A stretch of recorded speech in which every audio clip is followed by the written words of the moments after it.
आज के सेशन में हम शेयर्स एंड म्यूचुअल फंड्स के सेकेंड पार्ट को स्टार्ट करने वाले हैं। इसके पहले मैंने ऑलरेडी इसके बेसिक क्वेश्चंस, कॉन्सेप्ट्स और फॉर्मूलाज को समझाते हुए 2 वीडियोस बना रखे हैं जिसकी लिंक आपको डिस्क्रिप्शन मिल जाएगी। प्लीज उन्हें जरूर एक बार चेकआउट कर लीजिएगा, फिर इस वीडियो पे कंटिन्यू कीजिएगा। देखिए दोस्तों, हम इस वीडियो को स्टार्ट करें इससे पहले मैं पिछले 2 वीडियोस और इस पूरे चैप्टर की एक ऑल एंड ऑल समरी, छोटी समरी को आपको डिस्कस कर सकते हैं कि आगे के सारे सम्स उसी पे बेस्ड है। बहुत सारे सम्स है बट हम कुछ ही सम्स करेंगे ताकि हमें मेन कॉन्सेप्ट्स क्लियर हो जाए। और जो ये ट्रियोलॉजी, ये आपको टर्मिनोलॉजी समझा रहा हूँ, ये सब मैंने ऑलरेडी एक्सप्लेन किया, बट एक शॉर्ट, एक अपडेटेड वर्जन के हिसाब से बहुत ही बेटर वे में आपको एक्सप्लेन करता हूँ। देखिए, सिंपल सा है कि जो ब्रोकरेज होता है, ब्रोकरेज यानी कि वो अमाउंट जो शेयर्स है उनकी ट्रेडिंग यानी कि खरीदने और बेचते वक्त एडिशनल अमाउंट पे कर दे, क्योंकि अगर आप कोई हेल्प कर रहा है तो आपको वो अमाउंट पे करना पड़ता है एक ब्रोकर, ठीक है, जो कि बेस्ड होता है सीधे सीधे मार्केट वैल्यू पे, ठीक है। एक होता है डिविडेंड यानी कि इंटरेस्ट, जो कि किसी भी शेयर के ओरिजिनल वैल्यू विच इज, जिसे हम कहते हैं face value, which is face value, ठीक है, इस पे डिपेंड करता है, ठीक है। इन क्वेश्चंस में हमें इन्हीं सभी चीजों से रिलेटेड चीजें पूछी जाएंगी कि मार्केट वैल्यू निकालिए, फेस वैल्यू, आगे की यही क्वेश्चंस होंगे। जो शेयर्स है वो परचेस करते वक्त कितना रुपया खर्च करेंगे, कितना अमाउंट हमें पे करना चाहिए, कितना अमाउंट हमें मिलेगा, ठीक है, यही चीज होती है। एक और चीज मैं आपको बताना चाहता हूं कि एज अ बायर जब भी आप शेयर खरीदते हो, और आप शेयर खरीदते वक्त ब्रोकरेज तो पे करना ही पड़ता है आपको, वहां पे आपको क्वेश्चन में सीधे सीधे लिखा गया होता है। तो आपको जो टोटल अमाउंट पे करना पड़ता है वो होता है शेयर्स का amount as per market value, market value यानी कि वो वैल्यू जिस पे आपने उस शेयर को खरीदा होगा, ठीक है, प्लस ब्रोकरेज का अमाउंट, जो कि परसेंटेज, एक sort of fix percentage amount होता है आपके total market value of shares पे बेस्ड होता है, ठीक है। जैसे कि आपको कहा ब्रोकरेज बेस्ड होता है मार्केट वैल्यू, ठीक है। चाहे तो आप इसका एक फॉर्मूला लिख सकते हैं, brokerage is equal to rate of brokerage, जैसा कि डिविडेंड का है, सेम टू सेम, एक sort of fix percentage amount होता है top rate brokerage into total market value of all shares. हमें जब भी ब्रोकरेज निकालने को कहा जाए, टोटल ब्रोकरेज कह सकते हैं आप, तो वो एक परसेंटेज दिया होता है उसके लिए, और वो बेस्ड होता है टोटल मार्केट वैल्यू, यानी कि टोटल वो अमाउंट जिस पे आपने उस शेयर को खरीदा होगा या फिर मतलब बेचा होगा। ब्रोकरेज उसी बेस्ड होता है, क्योंकि सेलर और बायर दोनों के दोनों ब्रोकरेज ब्रोकर को पे करते हैं। इसलिए मैं बार बार ये कह रहा हूं कि आपने वो share as per market value, as per खरीदने या बेचने वाले वैल्यू के हिसाब से जितने में खरीदा होगा या बेचा होगा, टोटल वैल्यू, उस पर बेस्ड होता है ब्रोकरेज। फॉर्मूला टाइप का याद रखिएगा, ठीक है। हम कुछ संस्कृत करते हैं तो आपको और अच्छे से ये अंडरस्टैंड होगा। Let's have a look. Find the face value of 8% share if 8,000 were invested to purchase shares at market price of 125 and a total dividend of 512 was obtained.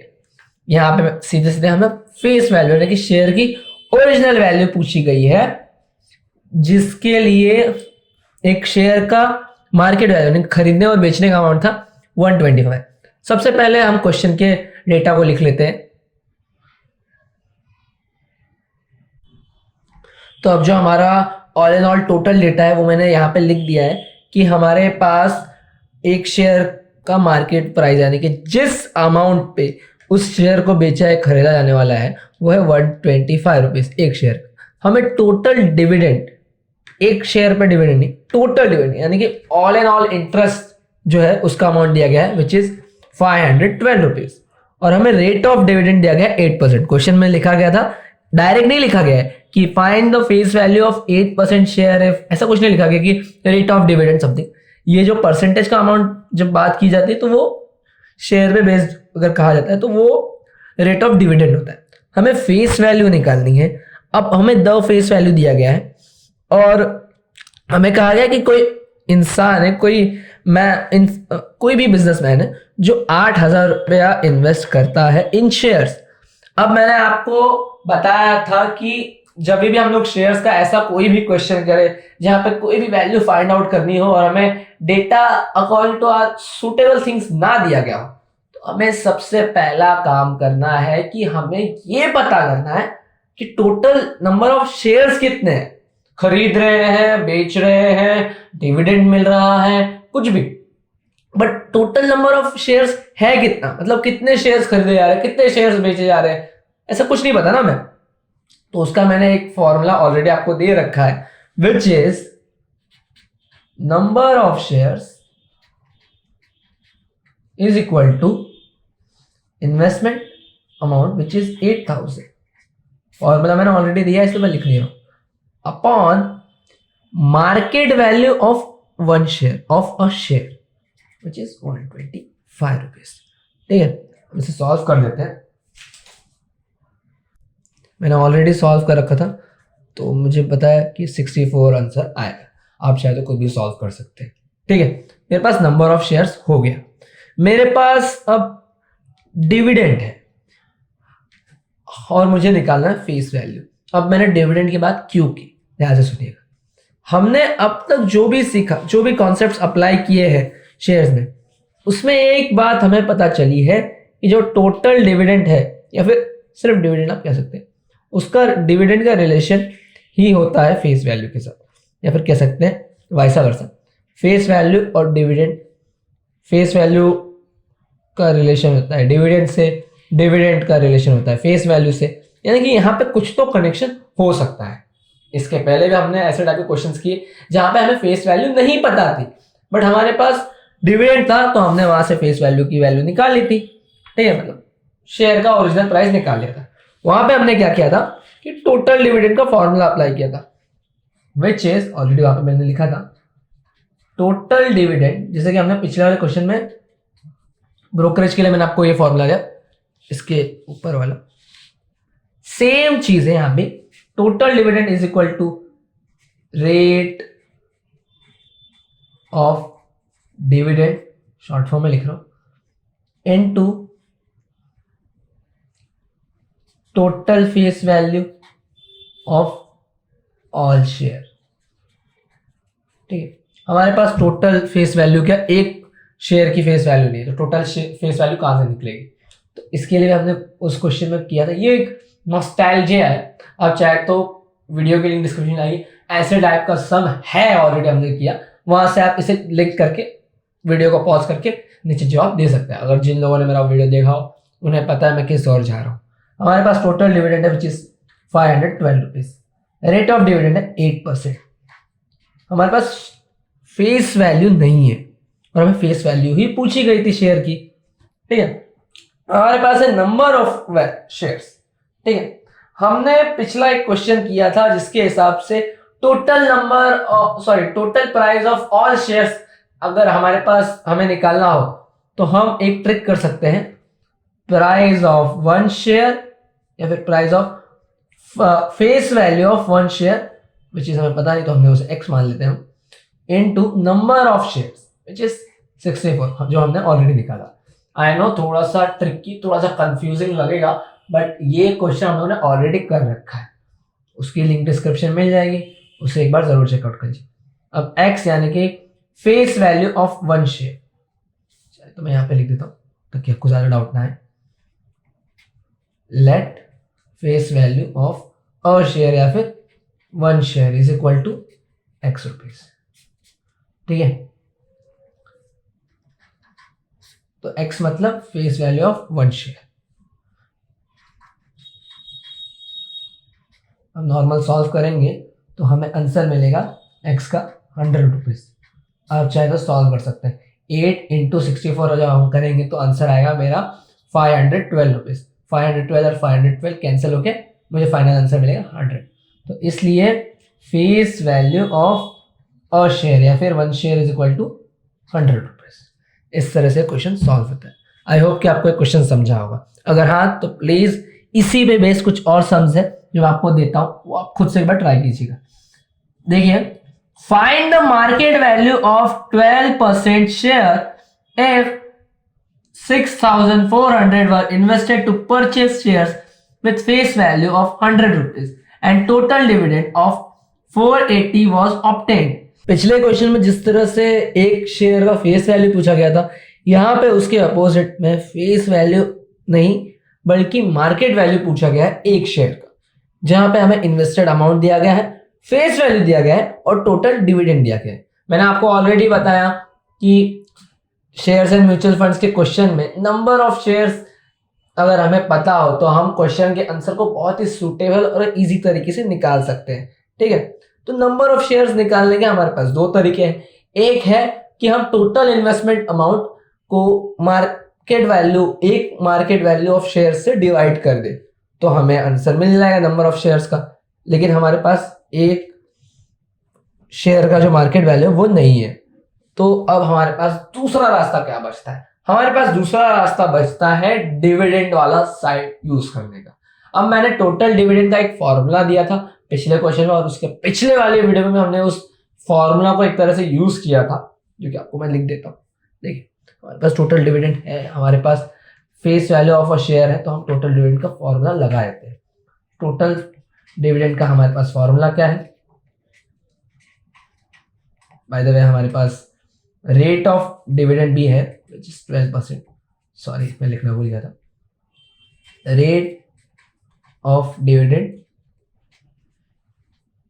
Into total face value of all shares. As you all know कि जो total dividend है वो total face value पे ही depend करता है, face value of shares. ठीक है, अब हमारे पास टोटल डिविडेंड है विच इज 480 रुपीज। ठीक है, रेट ऑफ डिविडेंड है 12%। ठीक है, हमारे पास एक शेयर की फेस वैल्यू है, बट हमें सभी शेयर्स की फेस वैल्यू निकालनी है, जिसका हमने बेसिक सा फंडामेंटल याद कर रखा है कि number of shares into face value of one share से हम total face value of all shares निकाल सकते हैं। ये चीज अगर आपको ना समझे तो आप अगर इकोनॉमिक्स के स्टूडेंट होंगे, मतलब जाहिर सी बात है आपने इकोनॉमिक्स पढ़ा होगा, तो वहां भी इसका एक अच्छा खासा उदाहरण दिया गया है P इंटू क्यू का, जिसके हिसाब से हम सभी क्वांटिटी का हम प्राइस निकाल सकते थे। इसके पहले के क्वेश्चन में हमने ऑलरेडी कर रखा है। हमारे पास नंबर ऑफ शेयर्स नहीं है, ठीक है, तो उसे हम मान लीजिए हमने x मान लिया। हमारे पास एक शेयर की फेस वैल्यू है ना, विच इज 100 रुपीज, तो इससे हम नंबर ऑफ शेयर्स निकाल सकते हैं। 100 गेट कैंसिल और हम 480 को 12 से डिवाइड कर देंगे तो हमें नंबर ऑफ शेयर्स मिल जाएगा विच इज 40। तो हमारे पास टोटल 40 शेयर्स है। लेकिन ये एक चीज निकल गई हमारी, लेकिन ये हमारा मेन पर्पस नहीं है, ये हमारा साइड पर्पस है, ये हमारा एक हेल्पिंग पर्पस है कि हमें नंबर ऑफ शेयर्स पता होने चाहिए। चाहे तो मैं यहाँ पे लिख देता हूँ, number of shares is equal to 40। ठीक है, बट ऑल एंड ऑल हमारे क्वेश्चन में पूछा गया कि मार्केट वैल्यू क्या है एक शेयर की, नंबर ऑफ शेयर्स नहीं पूछा गया। तो अब इसके लिए हमारे पास और क्या क्या रास्ते हैं मार्केट वैल्यू निकालने? हमारे पास दो रास्ते हैं। एक पहला है ब्रोकरेज का रास्ता। यहाँ पे ब्रोकरेज से रिलेटेड कुछ भी बात नहीं की गई है, तो ब्रोकरेज का रास्ता बंद हो गया। हमारे पास दूसरा वे है कि हम नंबर ऑफ शेयर्स का हमारे पास एक परफेक्ट वैल्यू हमें मिल चुका है। तो नंबर ऑफ शेयर्स के हमारे पास दो फॉर्मूले थे, मतलब दो वेज है नंबर ऑफ शेयर्स निकालने के। पहला तो डिविडेंड वाला जो हमने ऑलरेडी कर रखा है। अब नंबर ऑफ शेयर्स का जो फॉर्मूला है हम वो यूज करके मार्केट वैल्यू निकाल सकते हैं, क्योंकि वहां पे मार्केट वैल्यू का मेंशन होता है। होप यू ऑल नो कि नंबर ऑफ शेयर्स का जो फॉर्मूला था वो कुछ इस तरह का था। Number of shares is equal to total investment upon market value of one share या फिर अ शेयर। ठीक है, हमारे पास नंबर ऑफ शेयर्स है विच इज 40। हमारे पास टोटल इन्वेस्टमेंट है विच इज 6400 रुपीज। हमारे पास मार्केट वैल्यू ऑफ शेयर्स नहीं है, तो हम उसे y मान लेते, समझिए। ठीक है, y मान लिया मैंने। अब हम इसे नॉर्मली सॉल्व करेंगे तो हमें आंसर हमारा मिल जाएगा विच इज 160 रुपीज। तो आप लिख सकते हैं market value of a share is equal to 160 rupees. Hope so कि आपको फेस वैल्यू और मार्केट वैल्यू निकालने वाले ये क्वेश्चन समझे होंगे। अगर हाँ तो इन्हीं पे बेस्ड है आगे के कुछ सम्स जो आप एज अ होमवर्क करेंगे तो आपके लिए बेटर होगा। पहला है फाइंड द मार्केट वैल्यू या फिर market price sorry of a share 6% वहां पे रेट ऑफ डिविडेंड दिया गया है। If 16,000 were invested to purchase shares with face value, यहाँ पे फेस वैल्यू दी गई है, जाहिर सी बात है 100 रुपीज, टोटल डिविडेंड दिया गया है, मार्केट प्राइस आपको निकालना है। सेम टू सेम यही वे आपको यूज करना होगा। पहले आप नंबर ऑफ शेयर्स निकालिएगा, फिर नंबर ऑफ शेयर्स के फॉर्मूला से मार्केट वैल्यू निकाल सकते हैं। इसी तरह एक और क्वेश्चन है जहां पे आपको फेस वैल्यू निकालना है। 7.5% वहां पे रेट ऑफ डिविडेंड दिया गया है, 9,000 का इन्वेस्टमेंट है और 450 रुपीज उसका मार्केट प्राइस है, जहां पे आपको टोटल 150 रुपीज का डिविडेंड मिल रहा है। तो ये क्वेश्चंस मैं आपको पे छोड़ता हूं, आप एज अ होमवर्क जरूर कीजिएगा और इसका जवाब मुझे फेसबुक या फिर इंस्टाग्राम पर एज पर सुविधा जरूर दीजिए। और अगर वीडियो पसंद है तो वीडियो को लाइक करें, कमेंट करें, शेयर जरूर करें।